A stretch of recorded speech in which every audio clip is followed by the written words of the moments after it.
Hi, it's Jonathan Weinberg, and this is Drawing with Fountain Pens.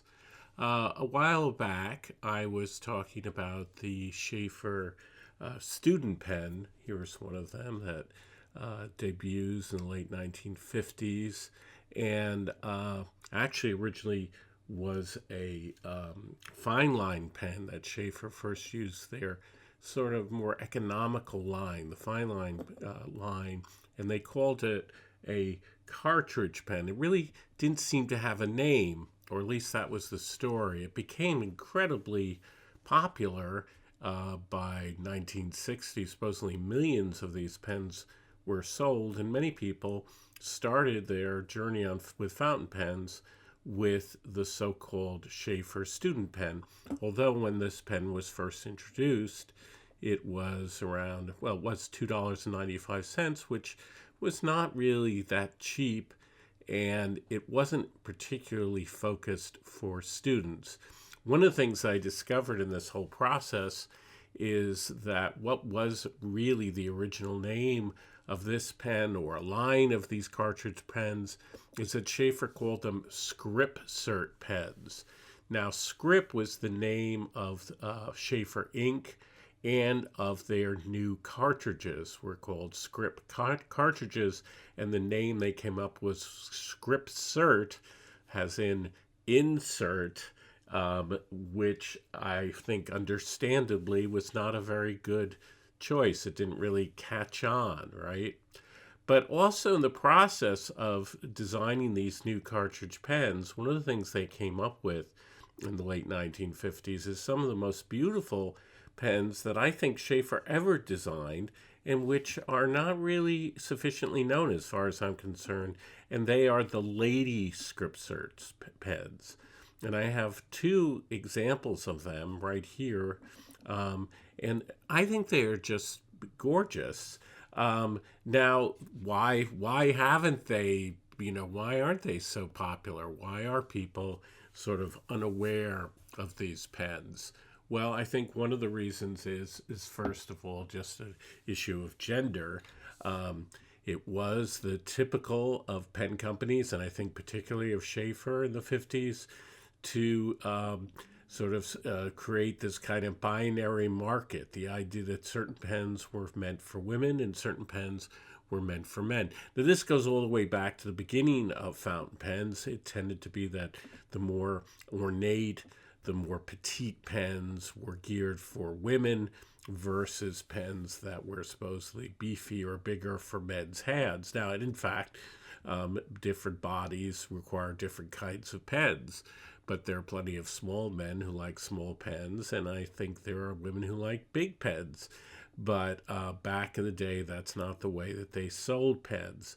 But I think it has had an effect in general in terms of collecting, that collectors tend to be more interested in pens that are originally were focused on men. I think that has a lot to do with who's collecting fountain pens. And I've noticed this just anecdotally, going to pen shows, that that there's many more men who are involved in the hobby, and since fountain pens were used in offices and a lot of the market was geared towards men in business, I think that's also been an effect in the history of the fountain pen. But as a result, that means that if you're a collector and you want to get pens that are really beautiful, that you may have an opportunity there, in that pens that are focused for women tend to be less expensive, and also a lot of the attention and beauty of the pen is focused on the way the pens look. And if you're interested in design, that is something very interesting.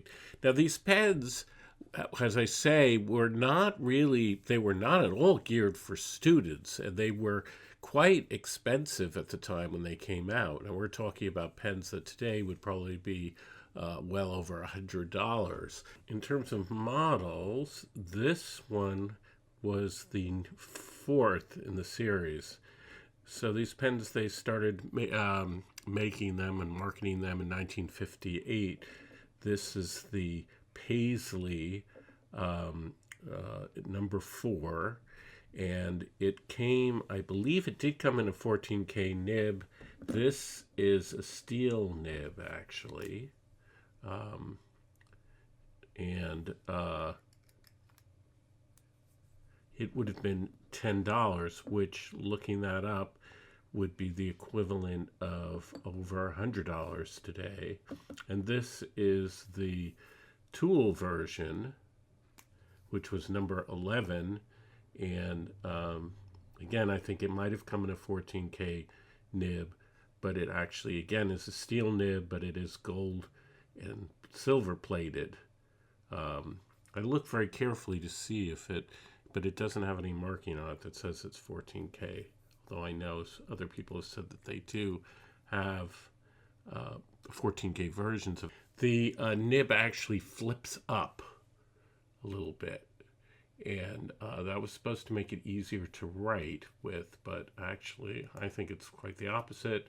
But nevertheless, that was one of the features of this nib, which really is like a Triumph nib, and it has they made many different versions of this pen, but as it went forward into the 60s, they did it with semi-hooded nibs and inlaid nibs. But I personally like the earlier versions with this lovely conical nib. Posts very, very well. But you'll notice in the early versions that it has no clip, again, because it's supposed to be a lady's pen, and therefore, presumably, there would be no pocket to clip it to. There's a terrific piece by Jim Mamoulides. I'm not quite sure how you pronounce his name, in the Pen Hero website about the history of the Lady Sheaffer pens, and he goes through all the different models. I think there are 19 models. There was even a model that at the time they were charging over $100 for, and it's become kind of a legendary pen that seems only to exist in one or two versions that people are, or examples that people have seen, and there are some photographs of it on the web. I'm not going to go into that. I feel very fortunate, actually, that I was able to get this number 4 model. The material is kind of mysterious to me. They seem to be metal pens that are enameled, and how exactly they were able to get these beautiful patterns of gold onto them through some kind of plastic process, I think, is itself one of the pleasures of these pens. Possibly somebody will comment or send me information more about that, how this process was done. I should say that the nibs, I think, as I keep saying, are Triumph nibs. This one actually is supposedly palladium plated. That's how they're getting the two tones here. But they are metal nibs. They're not 14 karat nibs, and I'm not entirely sure if they were ever 14 karat nibs.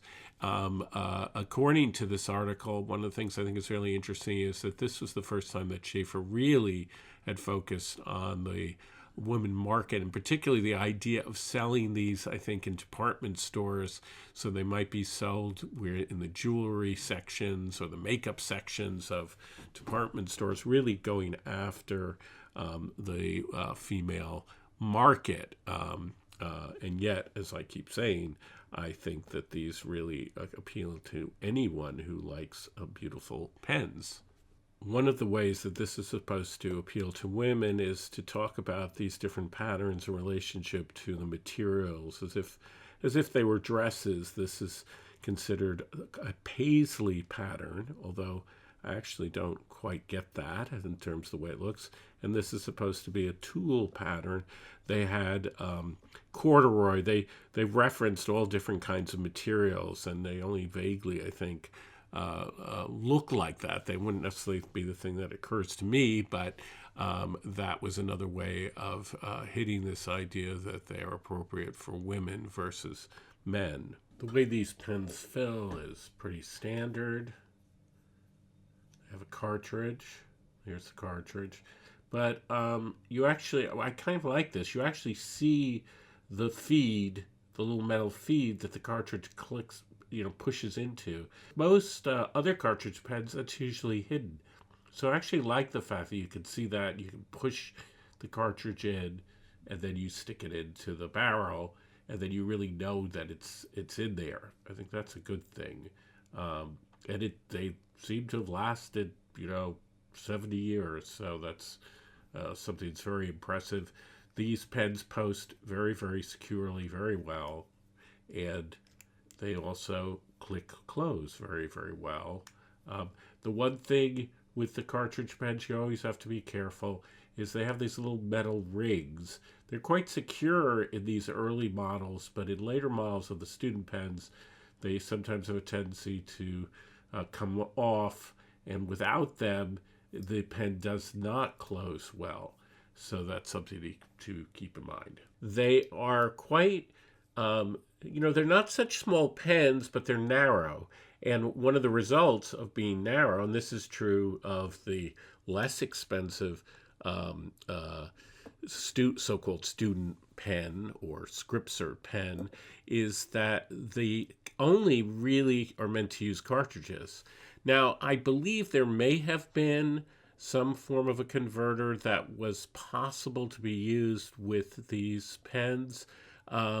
But even now, the converter that will work in Sheaffer cartridge pens will not fit in these pens. You have to use one of the so-called Skripsert cartridges. And that's another thing in terms of collectors. Collectors of fountain pens tend to not be as interested in pens that use just cartridges. They feel that really the sort of downfall of the fountain pen happens when the cartridge takes over, and even in a way the converter. And I was at a panel in January in Philadelphia, and there was kind of a discussion about what's the line in which you decide when is a vintage pen, and there was some discussion that should be in the 1950s when they invent the cartridge pen. I should say the cartridge pen really takes off because somebody is invariably going to write a comment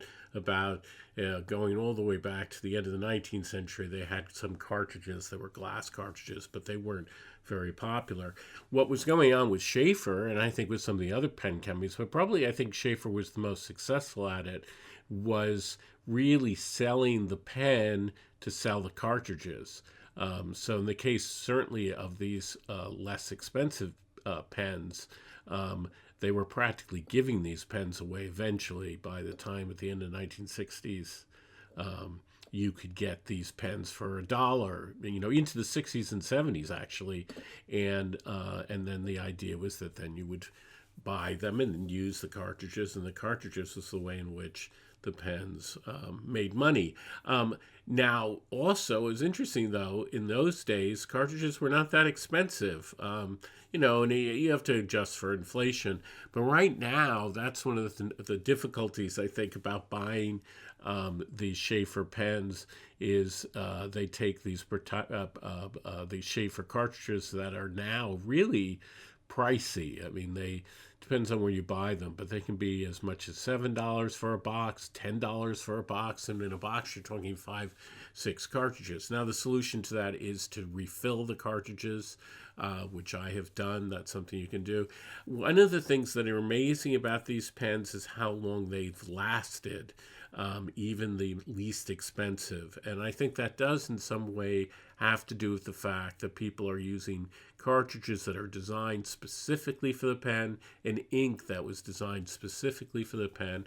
And also it's a testament to that Sheaffer made really strong steel nibs that were almost impossible to break. And so when you find one of these pens now, often they have a lot of ink in them. They've dried up because they've been in somebody's house. But if you carefully clean them out, they really do seem to write very, very well. I'm enjoying, for example, this one for how well it writes. Let's try that out.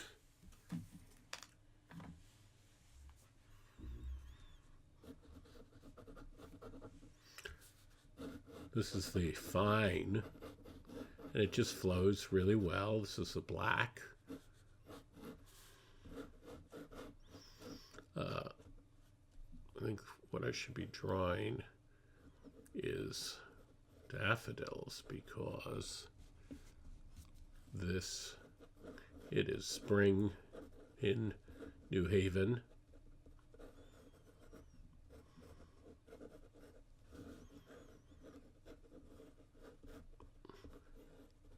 And this is, I think it's amazing for, I'm always amazed at how long fountain pens last. But this pen is 70 years old, and I had to clean it a bit. I got this on eBay for, I think, around $20, and just seems to me to be an extraordinary bargain. I really, actually, in a way, before I started to do this video, I was thinking, should I tell people about these pens? Because they're quite a range of the Skripsert ladies' pens, and I think they really are beautiful.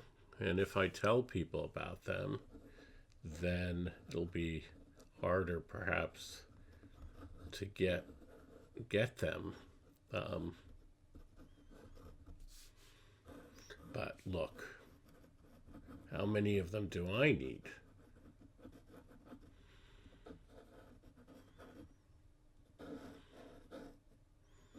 And that's always one of the cool things about collecting,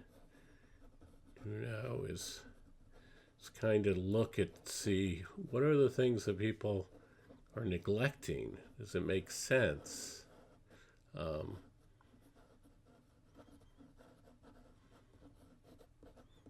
What are the particular things that you enjoy in a fountain pen? And if it's, sheerly about a reliable writer. Now, I personally like pens that are broader than this, but nevertheless, I think this writes quite well. And I love the way I actually think it feels very nicely in the hand.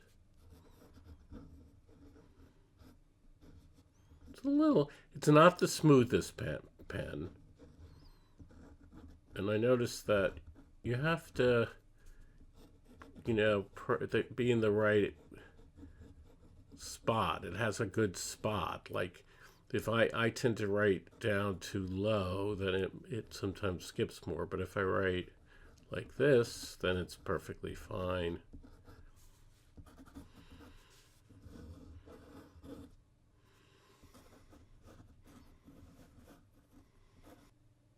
At this point, I actually switched to a different camera, and I sort of finished the drawing a bit. I actually used both pens. The other pen was actually a bit smoother. The nib has this sort of flip, slightly turned up, which, as I say, means that it has a kind of sweet spot. But I noticed with the second pen that was less noticeable, and it's smoother. So obviously it depends on which pen you have and how it's been treated. And a lot of times with these pens, they've sat in somebody's drawer and they've dried out, and so you have to really wash them, clean them out. So as I often do, I decided to color this in, because what's the point of daffodils if they're just black and white? I'm using here I'm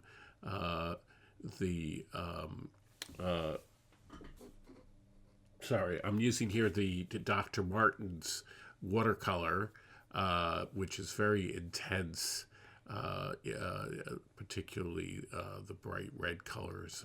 But anyway, I'm using the yellow colors here, and just doing a little bit, touching up a bit of the colors. I was surprised actually that this particular black, this is obviously a new Sheaffer cartridge.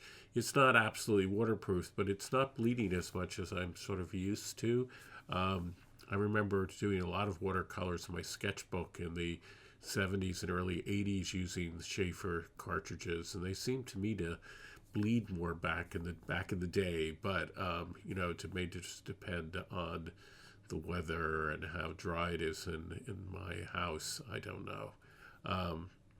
So it's nice that it's finally getting warm, and the flowers are coming up. And of course, this is what's happening in New England, but also in any of the very cold areas. Finally, spring is sprung or springing, and that's a nice thing, a nice combo. Nice to be able to get outside and start drawing again. If you enjoy this video, please remember to subscribe. That's the way you can support the channel, and it also makes me feel good. Give it a like, share it with your friends.